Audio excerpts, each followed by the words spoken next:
नीतीश कुमार ने कार्यक्रम के दौरान जो बुर्का नशीन महिला थी उनका नकाब खींचा था, उस पर लगातार जो है विवाद छिड़ गया है। महिला विरोधी बता रहा है नीतीश कुमार को, अलग अलग तरह के जो कमेंट्स किए जा रहे हैं। क्या आप किस नजरिए से देखते हैं?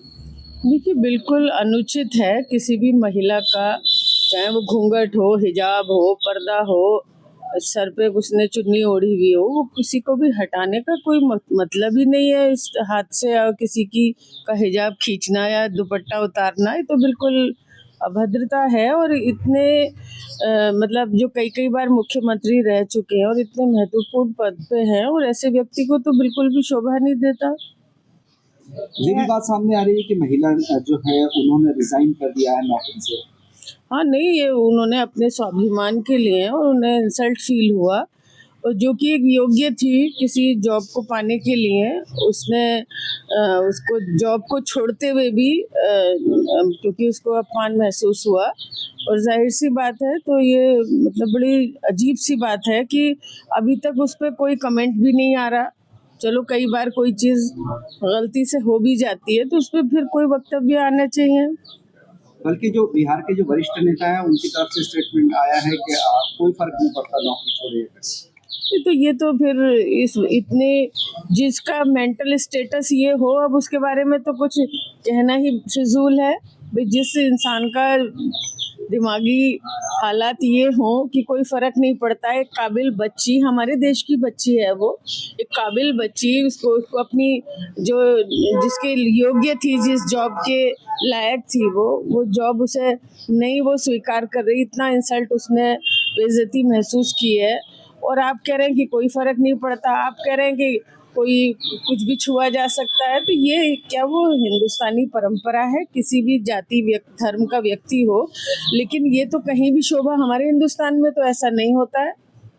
मैम, मुख्यमंत्री योगी आदित्यनाथ जी का बयान आया है कि कोडिंग कपूर मामले में जो गिरफ्तारियां हुई हैं उनके समाजवादी पार्टी से संबंध ज्यादा है। तो ये कोई नई बात नहीं है कि हर सक्रिय माफिया गैंग के समाजवादी संबंध कुछ हुए।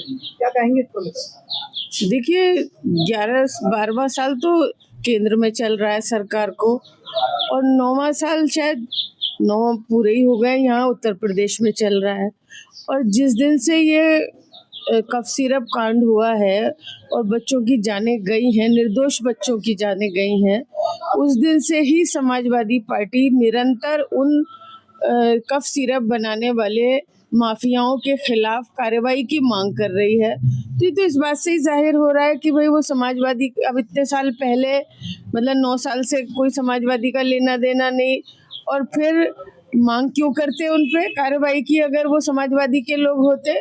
और सबसे बड़ी बात ये है कि योगी आदित्यनाथ जी वैसे बुलडोजर बाबा के नाम से जाने जाते हैं। अब पता नहीं चल रहा कि उनके बुलडोजर का तेल खत्म हो गया या उनका ड्राइवर भाग गया, जो अब बुलडोजर नहीं चल रहा, बुलडोजर की कार्रवाई नहीं हो रही। दोषी दोषी होता है। जिसने इतने निर्दोष बच्चों की जानें ली हैं, जिस कफ सिरप ने, उन लोगों को छोड़ने का कोई मतलब नहीं है। हम मांग करते हैं, हमारे राष्ट्रीय अध्यक्ष बराबर मांग कर रहे हैं कि उन पर सख्त से सख्त कार्रवाई होनी चाहिए। प्रधानमंत्री जी ने कहा है कि बंगाल में घुसपैठियों को टीएमसी का सनातन प्राप्त है और बंगाल को जंगल से मुक्त होना होगा। क्या कहेंगे इसको? देखिए, ये तो जो घुसपैठियों की बात कर रहे हैं, ये तो एक मतलब एक डराने के लिए, एक भय का माहौल बनाने के लिए, एक नफरत पैदा करने के लिए इस तरह की चीजें उन्हीं हो। तो उत्तर प्रदेश में भी डिटेंशन सेंटर बना रहे हैं, यहाँ कौन सा टीएमसी का संरक्षण प्राप्त है? यहाँ तो भाजपा की सरकार है, यहाँ डिटेंशन सेंटर की क्या जरूरत आ गई? ये तो सब जगह ऐसे ही कर रहे हैं। अभी तक इन्हें कहीं कोई घुसपैठिए मिल नहीं रहे हैं। ये सिर्फ और सिर्फ जो गठबंधन का वोट है उसे कम करना चाहते हैं, क्योंकि जो पिछले दिनों 24 में इलेक्शन हुए, उसमें जो सीटें गठबंधन ने जीती हैं, विपक्ष ने जीती हैं, समाजवादी पार्टी ने जीती हैं, उन सीटों पे वोट किस तरह से कम करे। इनका तो ऐसा है कि साम दाम दंड भेद कोई सी नीति अपनाई जाए और चुनाव जीता जाए, चाहे वो ईवीएम से जीता जाए, वोट काट के जीता जाए, सीए एनआरसी करके जीता जाए, एसआईआर करके जीता जाए। इनकी तो सिर्फ ये रणनीति है और कुछ नहीं। अच्छा,